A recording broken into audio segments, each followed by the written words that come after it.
Hello everyone, in this lesson we will discuss topics such as what is Packet Tracer, what is it for, how we download it, how we use it. First of all, let me tell you what Packet Tracer is and what it does. Packet Tracer is a network simulation program, a program developed by Cisco to help students learn faster. Because real devices aren't accessible to everyone, it's a program Cisco developed to enable students to work in a lab environment as if they were working on real devices. We can download this program from Cisco's Network Academy site. It is written as Netacad. It is the short spelling of Network Academia. When you come to this site, you must first become a member. You log in after becoming a member. Since I have a previous membership, I am logging in. You make your membership and then you log in.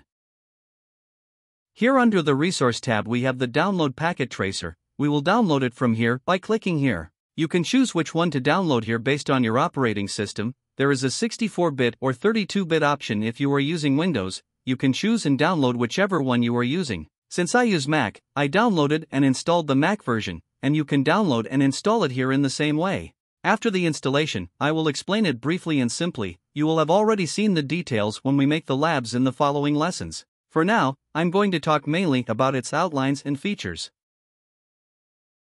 I open the program. After installing it, you need to log in at the first stage. The program does not open without logging in. If you cannot log in, you can also use it in guest mode. The main category here is network devices, end devices, component and cable connections. Here when you click on this sign it shows the cable connections.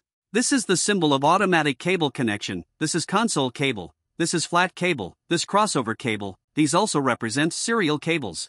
I have already explained which cables we will connect the devices to each other with in the Ethernet cabling class before, so I am not telling you again. We will make an example in a moment. Here we have routers. We have routers such as 4331 series, 4321 series, 1941 series, 2901 series, 2911 series. When we click on our switches here, we have the 2960 series layer 2 switch, we have the 3560 series layer 3 switch, we have the 3650 layer 3 series switches. Within the scope of this training, we will only use routers, switches, servers and PCs, and we will not use other devices in this training. Now let's come back to network devices and take one 2911 series router as an example and put it here.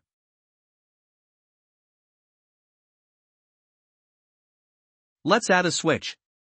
It comes here when you hold it like that and pull it off. Let me take this up a little bit. Let me take this up a little bit. Now let's add a computer. Let's add a laptop. When you click on the connection tab here, it shows the cable options. You click on the PC once to connect it to the switch, and then you come to the computer and select the fast Ethernet interface card from there. After selecting the interface card, when you click on the switch once, it shows the ports here. You choose which port you want to connect to. I'm going to connect someone to their port, and I click on the laptop once in the same way. After selecting the cable, I click on the laptop and select Fast Ethernet 0. Then I connect that to the second port of the switch. Now let's select the cable again. When connecting the switches to the router we use straight cable. Let's connect it to the gigabit 0/1 port as well. Let's connect it to the gigabit 00 port on its router.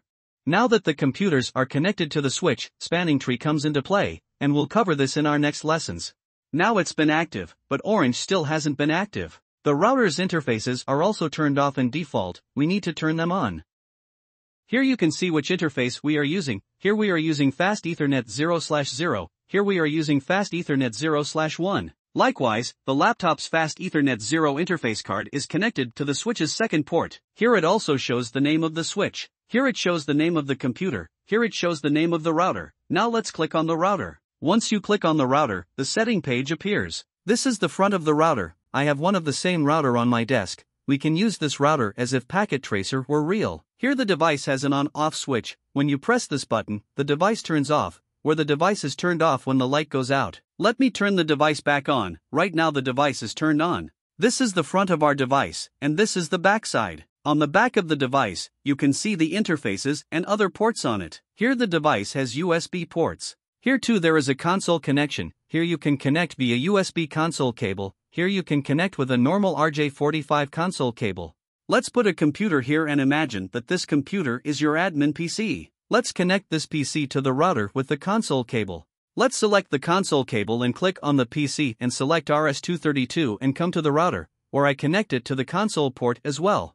At the moment we have made our console connection from the computer to the router. After making the connection, you can access the CLI interface using terminal programs such as PuTTY or Secure CRT. In our next lesson, we will deal with the subject of CLI, and in that lesson I will tell you in a little more detail. Now let's click on our computer. From here, when you come to the desktop and select Terminal and say Connect, you are connected to the router. Here I write No. We will make the settings manually ourselves later. I write No and we are logged into our device. This is how you can connect to the router from your computer via a console cable, but we don't need it in our packet tracer because we can connect directly. I turn off the PC and here I come to the home page. From here I click on the select mark and select it. When I press the symbol here, I wipe the device I have chosen. Since we use Packet Tracer, we can access the router console directly. This feature is a convenience that the Packet Tracer program provides us. You cannot do it on the real device. On real devices you have to connect your computer to your router with a console cable. As you can see here, the connection of the router is now red, because the interfaces of this device are also closed by default. Now let's open this interface. Here you can see that its status is up. Now let's take a look here. As you can see, this place has also become green, and when we press here, it speeds up the transactions. As you can see, it immediately turned green on the switch side and all of them are active. I've enlarged these articles and devices a little so that you can see the images here more easily, and let me show you how I do them. If you select Show Device Model Labels from here, you can see the models of your device. This is also open by default. I have removed it. From here you can choose whether to show the name of the device or not. I asked him to show it. From here you can turn the lights on or off of the ports. If you do this you will not see the status of the ports here. You can select these features from here. Here you can choose the font settings. I made 18 to make the articles bigger. The default was 11 or 12. You can select the font from here. Here you can also adjust the size of the device icons. For example, let's make this 11 and apply it. I enlarge the icons here so that you can see them more easily. Now I take them back to 14. You adjust them to your own.